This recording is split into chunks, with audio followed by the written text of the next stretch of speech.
Hello Libra, and welcome to your November video for Sun, Moon or Rising Libra.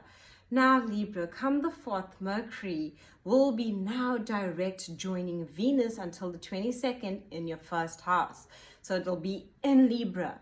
And now you are a sign of communication. So October could have been a bit difficult when it came to communication with others and miscommunications and basically missing appointments and all of that. But now finally, come the 4th, Mercury is now direct in the first house, your first house. So any new deals, anything you want to communicate, you're able to communicate it. And also Venus in this first house of taking care of yourself. What do you want to do for you, Libra? What do you want to do to make yourself feel loved? It's all about that self-love. How do you feel valued, appreciated? So it all starts with us taking care of and valuing and appreciating ourselves. And this even means sometimes like when we're communicating something to someone else, we're actually being heard and feeling like our voice is being heard, because Mercury too is now in your first house. So where you feel that your words are being felt, your words are being understood, and feeling valued for the input and information that you provide.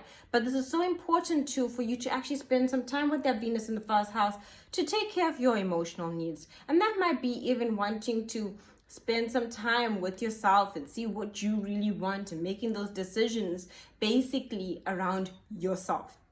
Now come the 11th, Mercury will move into your second house, joining the Sun.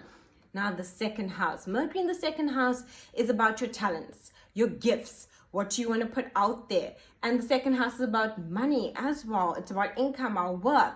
And joining the Sun brings for like a lot of new opportunity that comes into the second house of finances and what you value, what's important, your talents and gifts. You want to actually can put it out there, business, thinking of making some extra income on the side. All your ideas basically will be around your value, the relationships you value, and also the value when it comes to your finances, what you want to create. And that Sun will bring in the light to this aspect of the house as well, because it joins Mercury, making you look at your financial aspects in a very different way and bringing some light to everything for you. Then on the 14th, Mars is direct. Mars is direct, and Mars has been retrograde since the 9th of September in your house of relationships, the 7th house. So this could have put a lot of frustration and aggravation and tension when it comes to the house of relationships and partnerships. So at work, anyone that you have to relate or partner up with, it would have been difficult. There would have been frustration. There would have been anger. It would have been a lot of that push and pull energy that would be happening in the 7th house, and a lot of confusion. Now come the 14th, Mars is direct, and you can actually see clarity and making headway when it comes to your close relationships, your work relationships, the people you partner up with. It's a lot more easier. It doesn't feel so heavy, stuck, stagnant, because that's what Mars retrograde does. It makes things feel heavy. It's a planet of action, almost like things are not moving in the direction that you want them to, not moving along, easily when it comes to your relationships and partnerships. Now it can move forward in a much better way, and you actually see some clarity when it comes to these aspects within your life. Now on the 15th, you have a new moon joining Venus on the 22nd in the 2nd house. Back to all your financial aspects. A new moon will make you want to relook at your finances, see what you want to create, what do you want to let go of, what you want to bring in new with the 2nd house when it comes to your finances. A lot of aspects looking at your financial endeavors, business, partnering up when it comes to your work and career.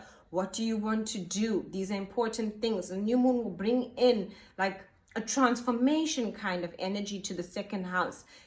Let you see things when it comes to that 2nd house of self-worth, your finances, what you value, the people that support you, all of those kinds of energies. And then on the 22nd now, Venus also moves into the 2nd house of finances, money, support, and value. So this wants you to basically look at, what you want to invest in, what do you want to create, what are your talents, and you actually look at your heart, because it's your ruler. Venus is your ruler. So what are you passionate about?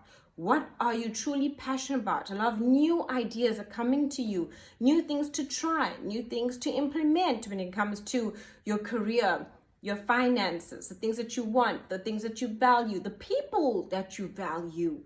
Looking for that support, feeling like you have people to support you, you know, in a sense where you are taking on new changes and challenges, feeling all those things around that time. And because Venus is in the second house, you will see it. It'll come to you. You will find that support. You will find the value in the things that you find value in. But don't be afraid. Allow for all these changes to come and enjoy them. Right, on the 22nd, the sun moves into the third house. And then we have a lunar eclipse on the 30th in your 9th house. Now with the sun in the third house, this is about communication. Putting light on your communication, all the things that you're learning, new information, networking, you know, connecting to others, putting out a message, getting new information. The sun, it gives you new opportunities when it comes to networking, you know, yourself, basically, at work too, always. Whether you are working for yourself, have a job, ultimately you need to network, you need to communicate. Communication is everything to you, Libra, especially because you're an air sign. So the way in which you communicate will basically help you to create everything that you want, and also harmony within the relationships. New ways of seeing things, new information, a new perspective, basically a lot of beautiful energy. Then come the 30th, we have this lunar eclipse happening in the 9th house. Now the 9th house is again about information, higher learning, but taking everything that's happened in November when it comes to working with your values, what do you value, your finances, what are your gifts and talents. And with this lunar eclipse on the 30th, in the 9th house, letting go basically of your doubts, your insecurities, the things that are holding you back when it comes to putting your message out there. The 9th house, getting it out there, letting people know about it, information, sharing information, even feeling like you might want to, you know, move around a bit, seek a new adventure, try something new, maybe even picking up an old idea that you used to have, maybe thinking about throughout the month of that talent that you used to have, wanting to start it, looking at information around it, but not actually releasing everything that's holding you back so you can actually implement it and bring it into your life, into reality. The 9th house is a beautiful house. You know, it's ruled by Jupiter, it expands on everything. But really look after yourself during that lunar eclipse. You know, be gentle. Obviously, eclipses are very powerful times. It's very, transforms us. And basically, it takes us into the next 6 months. So really look at what you want to create for the next 6 months, because all the energy is looking at your value, your worth, your finances, and really seeing how you want to increase those things. Increase it in your life, the value you have for yourself, the value you have for others, and when it comes to your finances. So completely enjoy this November. Wishing you lots of love and blessings. Thank you so much for watching.